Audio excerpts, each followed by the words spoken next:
Hello student, welcome to our channel Gyan computer. Student, इससे पहले की वीडियो में हम लोगों ने पॉपुलेशन ऑफ इंडिया के बारे में पढ़ा था, ठीक है। और आज इसी चैप्टर का हम लोग क्वेश्चन आंसर डिस्कस करने वाले, जो आपके आने वाले माध्यमिक एग्जामिनेशन के लिए बहुत ही ज्यादा इंपॉर्टेंट है, ठीक है। तो अगर आपने पॉपुलेशन ऑफ इंडिया वाली जो पढ़ाने वाली जो वीडियो थी, अगर आपने वो वीडियो नहीं देखी है तो मैं इस वीडियो के डिस्क्रिप्शन में उस वीडियो का लिंक दे दूंगा। पढ़ाई करने के बाद जब आप क्वेश्चन आंसर डिस्कस करते हैं तो ज्यादा बेहतर होता है, ठीक है। तो मैं चाहूंगा कि आप पढ़ने वाला जो वीडियो है, यानी आप पॉपुलेशन ऑफ इंडिया के बारे में पहले अच्छी तरीके से पढ़ लें, उसके बाद आप क्वेश्चन आंसर में आए, ठीक है। और ये जितने भी अभी मैं क्वेश्चन आंसर डिस्कस करूंगा, शॉर्ट हो या लॉन्ग हो, ये सारे मैंने ईयर वाइज से भी लिए हैं और इम्पोर्टेंट जो आने के जिसके चांसेस ज्यादा है मैंने उसके लिए उसको भी लिया है, ठीक है। तो अगर आपको लगे कि हाँ ये क्वेश्चन मुझे आता है तो आप जरूर उसे अटेम्प्ट करने की कोशिश करें खुद से, वीडियो पॉज करके, और उसके बाद आप आगे बढ़े। किसी का नहीं पता है तो मैं तो बताऊंगा ही, ठीक है। तो शुरुआत करते हैं हम लोग एज यूजुअल एमसीक्यू से, ठीक है। एमसीक्यू 1 मार्क का आता है, ठीक है। तो स्टार्ट करते हैं। पहला क्वेश्चन है, according to 2011 census the number of metropolis in India. बोल रहा है 2011 में जो सेंसस किया गया था गवर्नमेंट ऑफ इंडिया के द्वारा, ठीक है, वो उस टाइम जो इंडिया में मेट्रोपोलिस कितने थे, यानी मेट्रोपॉलिटन सिटीज कितने थे उस टाइम में 2011 का सेंसस में, ठीक है। तो 2011 का जब सेंसस किया गया था इंडिया में, तो उस टाइम जो मेट्रोपोलिस की जो तादाद थी, जो नंबर था, वो था 53, ठीक है। 53 नंबर ऑफ मेट्रोपोलिस थे according to 2011 census of India, ठीक है। Question number 2, decadal growth rate of population in India is. देखिए, जब मैंने पॉपुलेशन ऑफ इंडिया पढ़ाया था तो डिसेडल ग्रोथ के बारे में मैंने पढ़ाया था कि हर 10 साल में कितना बढ़ रहा है, ठीक है। मतलब आज मतलब मान लीजिए आज 2022 में जितना पॉपुलेशन है, ठीक 10 साल बाद कितना पॉपुलेशन हो जाएगा, उसी को बोलते हैं डिसेडल ग्रोथ। हर 10 साल में कितना पॉपुलेशन बढ़ता है। तो 2011 में जो था वो सेंसस जब किया गया तो पता चला कि डिसेडल ग्रोथ जो है वो है 17.7%, ठीक है। Question number 3, density of population in India is. बोल रहा है डेंसिटी ऑफ पॉपुलेशन कितना, ठीक है। मतलब डेंसिटी ऑफ पॉपुलेशन इंडिया कितना था, ठीक है। तो वो था 382 पर्सन पर स्क्वायर किलोमीटर, ठीक है। जब 2011 का सेंसस किया गया तो उसमें था 382 पर्सन पर स्क्वायर किलोमीटर, उस टाइम का रिपोर्ट में लिखा गया था। Question number 4, maximum population is found in. बोल रहा है ज्यादातर जो आबादी होती है, ठीक है, मैक्सिमम पॉपुलेशन, ज्यादातर जो आबादी होती है वो कहाँ होती है, प्लेन्स, माउंटेन्स या प्लेटूस। देखिए, सबसे ज्यादा जो आबादी होती है वो होती है प्लेन्स में। क्यों? क्योंकि प्लेन्स में ट्रांसपोर्ट का भी सुविधा है, पानी का भी सुविधा है, ठीक है। स्कूल, कॉलेजेस, हॉस्पिटल्स, जितनी भी ज्यादातर जो सहूलतें होती है, ठीक है, जो ज्यादातर जो आसान जिंदगी को आसान कर सके, जितनी भी तरह की फैसिलिटीज होती हैं वो ज्यादातर प्लेनी एरिया में रहती है, ठीक है। माउंटेन में आप जाइएगा तो ट्रांसपोर्ट का सही इंतजाम नहीं रहेगा, कहीं पर रास्ता टूटा हुआ है, कहीं पर रास्ता जाम है, ठीक है। तो माउंटेन में रहने वाले लोगों को बहुत सारी दिक्कतों का सामना करना पड़ता है, जैसे कि बहुत ज्यादा ठंड रहती है, ठीक है। अब प्लेन में क्या है, प्लेन में हर तरह की सुविधाएं मौजूद हैं, ठीक है, हर तरह की सहूलियात मौजूद है, फैसिलिटीज मौजूद है, इसीलिए लोग प्लेनी एरिया में रहना ज्यादा पसंद करते हैं। इसीलिए आप देखेंगे कि माउंटेनियस एरिया में वहां पे आबादी कम रहती है, जबकि प्लेन एरिया जैसे कि कोलकाता, दिल्ली, मुंबई, बैंगलोर, यहाँ पे देखिएगा तो बहुत ज्यादा आबादी रहती है, ठीक है। Question number 5, presence of mineral resource help इन। बोल रहा है मिनरल रिसोर्सेज जो होती है वो किस चीज में मदद करती है।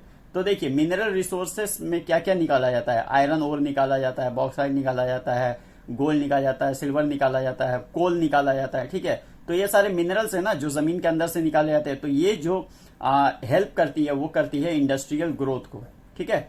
ये इंडस्ट्रियल ग्रोथ को हेल्प करती है। Presence of mineral resource help in industrial growth.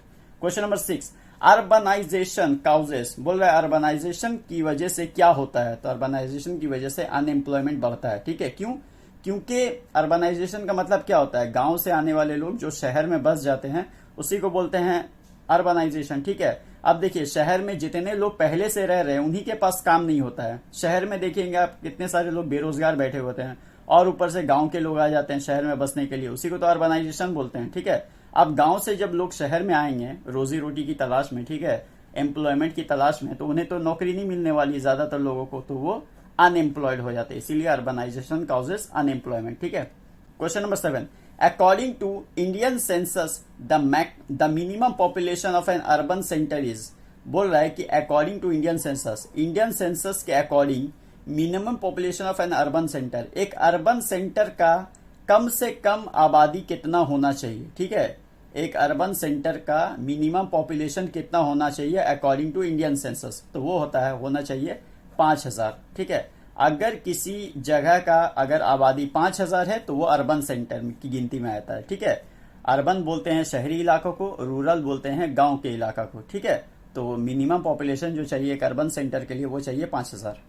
अब हम लोग आ जाते हैं शॉर्ट क्वेश्चन में, ठीक है। शॉर्ट क्वेश्चन जो 1 मार्क करके आता है हम लोग उसकी बात करते हैं, जिसमें ट्रू फॉल्स भी हो सकता है, फिल इन द ब्लैंक भी हो सकता है, ठीक है। तो पहला क्वेश्चन है, the most densely populated state of India is West Bengal. बोल रहा है कि जो सबसे ज्यादा डेंसली पॉपुलेटेड स्टेट है, ठीक है, भारत का सबसे ज्यादा डेंसली पॉपुलेटेड स्टेट, क्या वो वेस्ट बंगाल है? तो नहीं, वो है बिहार, ठीक है। तो यहाँ पे आप फॉल्स आप लगा सकते हो। सबसे ज्यादा अगर मोस्ट डेंसली पॉपुलेटेड स्टेट जो है भारत का वो बिहार है अभी, ठीक है। तो आंसर होगा false. Question number 2, according to 2011 census the percentage of literacy rate in India is. बोल रहा है कि 2011 में जो इंडियन सेंसस किया गया, ठीक है, उसके अकॉर्डिंग लिटरेसी रेट कितना है। देखिए यहाँ पे जो लिटरेसी रेट पूछ रहा ना, ये मेल या फीमेल का आपको अलग अलग करके नहीं बताना है, एक टोटल जो होता है आपको वो बताना है, ठीक है। तो टोटल जो इंडिया में पढ़े लिखे लोगों की जो तादाद थी वो थी 73%, यानी इंडिया के 100 में से 73% लोग पढ़े लिखे थे उस टाइम में 2011 के सेंसस में, ठीक है। Question number 3, dash is the most popular city of India. Dash is the most popular city of India कौन हो सकता है? मुंबई, ठीक है। मुंबई भारत का सबसे ज्यादा आबादी वाला शहर है, ठीक है। Question number 4, where is the headquarter of survey of India located. बोल रहा है सर्वे ऑफ इंडिया जो है भारत का, उसका हेडक्वार्टर कहां पे है? तो उसका हेडक्वार्टर है उत्तराखंड के देहरादून में, ठीक है। Question number 5, Indian space research centre is situated at. बोल रहा है इंडियन स्पेस रिसर्च सेंटर, देखिए इंडियन स्पेस रिसर्च सेंटर वही है इसरो, ठीक है। Indian space research organisation is situated at, तो वो कहां पे स्थित है, ठीक है, कहां पे सिचुएटेड है वो आपको बताना है। तो वो है बेंगलोर में, ठीक है, कर्नाटका के बेंगलुरु में वो सिचुएटेड है इंडियन स्पेस रिसर्च सेंटर। अब हम लोग आ जाते हैं ब्रीफ क्वेश्चन में, ठीक है। ब्रीफ क्वेश्चन जो कि आता है 2 मार्क्स करके, ठीक है। तो यहां पर मैं जितने भी क्वेश्चन डिस्कस करने वाला हूं इन सब का आंसर आपके बुक में इजिली अवेलेबल है। फिर भी अगर आपको कोई भी क्वेश्चन में किसी भी तरह का कोई भी प्रॉब्लम अगर होता हो, ठीक है, तो आप मुझे इंस्टाग्राम पर मैसेज करके आप मुझे क्वेश्चन पूछ सकते हैं, ठीक है। इंस्टाग्राम का लिंक मैं आपको नीचे डिस्क्रिप्शन में दे दूंगा। तो पहला क्वेश्चन है, what is sustainable development. Sustainable development होता क्या है? देखिए सस्टेनेबल डेवलपमेंट उसको बोलते हैं कि आपके पास अभी जितना भी रिसोर्सेस है, जितनी भी चीजें अभी आपके पास हैं, ठीक है, रिसोर्सेस कहा जाता है। आपके पास अभी जितना भी रिसोर्सेस है आप उसको इस तरह से यूज करें, इस तरह से इस्तेमाल करें कि आपका अभी तो जो जरूरत है वो पूरा हो ही जाए, साथ में आने वाले जेनरेशन के लिए भी वो सारे रिसोर्सेस मौजूद हों, ठीक है। मतलब रिसोर्सेस का इस्तेमाल कुछ इस तरह से करना है कि आने वाले जेनरेशन को भी वो सारे रिसोर्सेस का लाभ मिल सके। सारा रिसोर्सेस खुद खत्म नहीं कर देना है, ठीक है, कुछ आने वाली जेनरेशन के लिए भी रखना है, ठीक है। उसी को बोलते हैं sustainable development. Question number 2, what is population growth. देखिए पॉपुलेशन ग्रोथ उसको बोलते हैं कि जैसे अभी जितना आबादी है 1 महीना बाद, 1 साल बाद या 10 साल बाद, मतलब एक पर्टिकुलर टाइम में आबादी जितना है उससे और जो बढ़ जाता है उसी को बोलते हैं पॉपुलेशन ग्रोथ, ठीक है। मान लिया अभी आबादी है 1 करोड़, ठीक है, 10 साल बाद ये आबादी हो जाता है 2 करोड़, तो बढ़ा कितना? 1 करोड़ बढ़ गया, उसी को बोलते हैं पॉपुलेशन ग्रोथ, ठीक है। Question number 3, how does climate and relief influence regional distribution of population. देखिए ये वही फैक्टर्स अफेक्टिंग पॉपुलेशन जो है, जो एक टॉपिक है, factors affecting the population distribution, ठीक है। तो उसी का ये क्वेश्चन है। तो यहां बोल रहा है कि क्लाइमेट और रिलीफ जो है ये किस तरह से आबादी, देखिए हम लोग जानते हैं कि इंडिया का हर हिस्सा में, ठीक है, इंडिया का हर हिस्सा में आबादी एक जैसा नहीं है, कहीं पर ज्यादा है तो कहीं पर कम है। उसको कुछ, उसका पीछे कुछ कारण है, कुछ फैक्टर्स है, ठीक है। तो उसमें से 2 फैक्टर क्लाइमेट और रिलीफ भी है। क्लाइमेट इस तरह से अफेक्ट करता है कि मान लीजिए कहीं का क्लाइमेट बहुत ज्यादा ठंडा है तो वहां पर लोग नहीं रह सकता है, कहीं पर क्लाइमेट बहुत ज्यादा गर्म है तो वहां पे भी लोग नहीं रह सकता है। तो इंसान को रहने के लिए एक मॉडरेट क्लाइमेट चाहिए, ना ज्यादा ठंडा ना ज्यादा गर्म, इसीलिए क्लाइमेट असर करता है, ठीक है। दूसरा नंबर है रिलीफ। देखिए इंसान जो है वो पहाड़ी इलाका में नहीं रह सकता है, उसको रहने के लिए प्लेनी एरिया चाहिए। इसीलिए आप देखोगे कि माउंटेन एरिया में आबादी कम रहती है, जैसे कि सिक्किम का इलाका हो गया, वहां वो एकदम लीस्ट पॉपुलेशन स्टेट है सिक्किम, और जबकि आप प्लेनी एरिया में आ जाए जैसे दिल्ली, मुंबई, कोलकाता, बेंगलोर, ठीक है, तो ये सब यहाँ पर घना आबादी है। क्यों? क्योंकि ये प्लेनी एरिया में है, तो रिलीफ इस तरह से असर करता है। ठीक है, question number 4, mention the factors on which distribution of population depend. देखिए यहाँ पे फैक्टर्स का आपको नाम लिखना है। ठीक है, आपको सिर्फ नाम लिखना है, जैसे ये रिलीफ हो गया, क्लाइमेट हो गया, सॉइल हो गया, ठीक है, नेचुरल वेजिटेशन हो गया, अदर फैक्टर्स हो गया। आपको उन फैक्टर्स का नाम लिखना है, आपको पूरा एक्सप्लेन नहीं करना है, क्योंकि ये 2 मार्क्स का क्वेश्चन है। ठीक है, 2 मार्क्स में उतना ज्यादा एक्सप्लेन नहीं किया जाता है। ठीक है, सिर्फ नाम लिखना पड़ता है। ठीक है, question number 5, what is density of population. देखिए डेंसिटी ऑफ पॉपुलेशन उसको बोलते हैं कि देखिए 1 स्क्वायर किलोमीटर के अंदर, ठीक है, 1 स्क्वायर किलोमीटर के अंदर कितने लोग रहते हैं उसी को बोलते हैं डेंसिटी ऑफ पॉपुलेशन। मतलब 1 स्क्वायर किलोमीटर पर जितने लोग रह रहे हैं उसी को बोलते हैं डेंसिटी ऑफ पॉपुलेशन। ठीक है, question number 6, what do you mean by urbanisation. Urbanisation का क्या मतलब होता है? अर्बनाइजेशन का मतलब होता है गांव से लोग जो शहर में आते हैं रहने के लिए। अब देखिए गांव से शहर में आने के पीछे कई कारण हो सकते हैं। कुछ लोग रोजगार की तलाश में आते हैं, तो कुछ लोग अपना स्टैंडर्ड ऑफ लिविंग बदलने के लिए आते हैं, कुछ लोग पढ़ाई करने के लिए आते हैं, कुछ लोग कुछ भी एक मकसद होता है शहर से गांव से शहर आने के लिए। ठीक है, उसी को बोलते हैं अर्बनाइजेशन। शहर में जो आबादी बढ़ती है उसी को बोलते हैं अर्बनाइजेशन। अब हम लोग आ जाते हैं ब्रीफ क्वेश्चन में। ठीक है, ब्रीफ क्वेश्चन जो है वो ये 3 मार्क्स का क्वेश्चन है। ठीक है, तो पहला क्वेश्चन है state 3 main problems of urbanisation in India. ठीक है, अर्बनाइजेशन की वजह से जो 3 प्रॉब्लम होते हैं उनका आपको बारे में बताना है। यहां पर सिर्फ नाम लिखना काफी नहीं होगा, 3 मार्क्स का क्वेश्चन है। ठीक है, आपको 3 प्रॉब्लम पूछा है, आप तीनों प्रॉब्लम के बारे में अच्छी तरह से बताना आपको पड़ेगा। सिर्फ नाम लिखने से नहीं चलेगा कि हाँ पॉइंट्स का सिर्फ नाम लिख दिया, नहीं, आपको बताना पड़ेगा। जैसे अनएम्प्लॉयमेंट एक प्रॉब्लम हो गया। ठीक, दूसरा होता है कि हाँ एकोमोडेशन का प्रॉब्लम है, यानी वहां तो पहले से इतने सारे लोग रह रहे हैं जिनके रहने के लिए घर नहीं है, जगह नहीं है, और अगर जो गांव से लोग आ जाएंगे शहर में रहने के लिए तो उनके लिए रहने की जगह नहीं रहेगी। ठीक है, तीसरा हो सकता है कि वहां पे पॉल्यूशन बहुत ज्यादा फैल सकता है, क्योंकि लोग अगर ज्यादा रहेंगे तो पॉल्यूशन भी ज्यादा होगा। ठीक है, वेस्ट ज्यादा प्रोड्यूस होगा। ठीक है, गंदगी ज्यादा फैलेगी।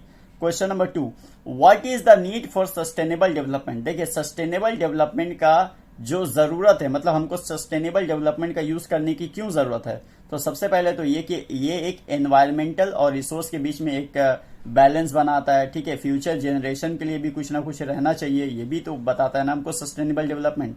सस्टेनेबल डेवलपमेंट का तो मतलब ही यही होता है कि हम जो अभी रिसोर्सेस यूज कर रहे हैं उसको इस तरह से यूज करें कि आने वाली जनरेशन के लिए भी बचा रहे, पूरी तरह से बर्बाद ना हो। ठीक है, question number 3, how does transport, economic and political condition influence the distribution of population.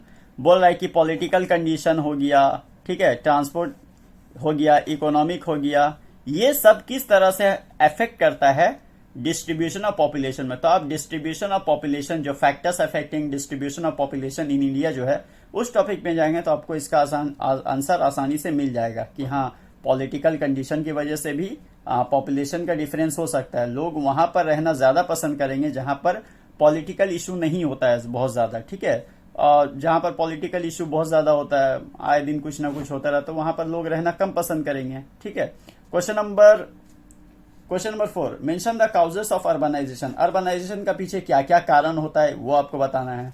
Question number 5, why population density is very high in Ganga plain. ठीक है, बोल रहा है गंगा प्लेन में इतना ज्यादा हाई पॉपुलेशन डेंसिटी क्यों है। देखिए सिंपल सी बात है, गंगा प्लेन में इतना ज्यादा हाई डेंसिटी क्यों है। गंगा प्लेन किसको बोलते हैं? जहां पर गंगा लाकर अपनी सारी मिट्टी उट्टी को जमा करती है। ठीक है, अपने साथ लाई हुई कंकर बालू मिट्टी को वो जमा करती है, उसी को बोलते हैं गंगा प्लेन। ठीक है, अब गंगा प्लेन में इतनी ज्यादा आबादी क्यों है? सबसे पहली बात तो ये कि वो जो मिट्टी साथ में लेकर आती है, जहां पर वो अपने किनारे में जो जमा करती है गंगा नदी, वो मिट्टी एलुवियल सॉइल होती है और उसमें एग्रीकल्चर सबसे ज्यादा अच्छा हो सकता है। तो लोग वहां पे लोग इसलिए बसते हैं ताकि वो लोग खेती बाड़ी अच्छे से कर सके, क्योंकि एलुवियल सॉइल खेती बाड़ी के लिए सबसे अच्छा है। तो एग्रीकल्चर एक क्या हो गया, लोगों को एम्प्लॉयमेंट मिला कि नहीं मिला, रोजगार मिला, उसकी वजह से लोग वहां पर रहना पसंद करेंगे। वहां पर एक तरह से कह सकते हैं कि वाटर बॉडीज है, ठीक है, नदी है, समंदर है, ठीक है, तो वहां पर फिशिंग हो सकती है, मछली लोग पकड़ सकते हैं। ठीक है, मछुआरे लोग मछली पकड़ सकते हैं, फिशिंग किया जा सकता है, जिसकी वजह से वो लोग मछली को बेचकर अपना रोजगार कर सकते हैं, अपनी रोजी रोटी चला सकते हैं। तो इन जहां पर एम्प्लॉयमेंट रहा, जहां पर रोजगार रहा, वहां पर तो लोग आकर बसेंगे ही, ठीक है। तो इसीलिए गंगा प्लेन में इतना ज्यादा पॉपुलेशन डेंसिटी हाई हो गया है, ठीक है। पॉपुलेशन जो है वो बहुत ज्यादा बढ़ गया है, इसका पीछे यही कारण था। अब हम लोग आ जाते हैं लास्ट लॉन्ग क्वेश्चन में। लॉन्ग क्वेश्चन 5 मार्क्स करके आता है, ठीक है। Question number 1, discuss 5 reasons responsible for uneven distribution of population in India. कि 5 कारण बताना है कि भारत में कहीं पर ज्यादा आबादी है, कहीं पर एकदम कम आबादी है, तो इसके पीछे कारण क्या है, इस तरह का 5 आपको फैक्टर बताना है, ठीक है। जैसे कि रिलीफ हो गया, क्लाइमेट हो गया, सॉइल हो गया, ठीक है, एम्प्लॉयमेंट हो गया, और भी बहुत सारे जितने भी कारण हैं उसमें से 5 कारण आपको बताना है, ठीक है। यहां पर 5 कारण बोल दिया है, अगर नहीं मेंशन करे कितना कारण तो आप ज्यादा से ज्यादा डालने की कोशिश करें, 7 8, ठीक है। क्योंकि हिस्ट्री ज्योग्राफी जो सब्जेक्ट है ना, उसमें आप जितना भी अच्छा लिख लो आपको फुल मार्क्स का भी मिलने वाला नहीं है, ठीक है। आपको मार्क्स काट के ही दिया जाता है, तो आप कोशिश करें कि आप अपना बेस्ट दें। Question number 2, discuss the causes of urbanisation in India. Urbanisation का पीछे कितने कारण हैं, आसानी से आपको इसका आंसर मिल ही जाएगा। Question number 3, discuss the major problems of urbanisation in India, ठीक है। अर्बनाइजेशन के पीछे बहुत सारे, अर्बनाइजेशन तो हो जाता है, उसके बाद बहुत सारे प्रॉब्लम क्रिएट होते हैं, ठीक है। तो उन प्रॉब्लम्स के बारे में आपको बताना है। सो स्टूडेंट, ये था हमारा पॉपुलेशन ऑफ इंडिया के ऊपर इंपॉर्टेंट क्वेश्चन आंसर का एक डिस्कशन था, ठीक है। एक छोटा सा सेशन मैंने लिया आपका पॉपुलेशन ऑफ इंडिया के ऊपर। पॉपुलेशन ऑफ इंडिया से क्वेश्चंस आते ही हैं, होपफुली क्वेश्चन आते ही हैं, ठीक है। हर साल आता है पॉपुलेशन ऑफ इंडिया से। और इन सब में अगर आपको कोई भी दिक्कत हो तो आप मुझे इंस्टाग्राम पर मैसेज करें, मुझे क्वेश्चन करें, मैं उसका आंसर आपको जरूर दूंगा वहां पर, ठीक है। मतलब मान लीजिए किसी का आंसर नहीं मिल रहा या लिखित में नहीं है, ठीक है, किसी का आंसर, तो मैं उसको देने की वहां पर पूरी कोशिश करूंगा और मैं दूंगा भी, ठीक है। तो मिलते हैं आपसे नेक्स्ट वीडियो में, तब तक के लिए bye bye, take care and thank you so much for watching this video.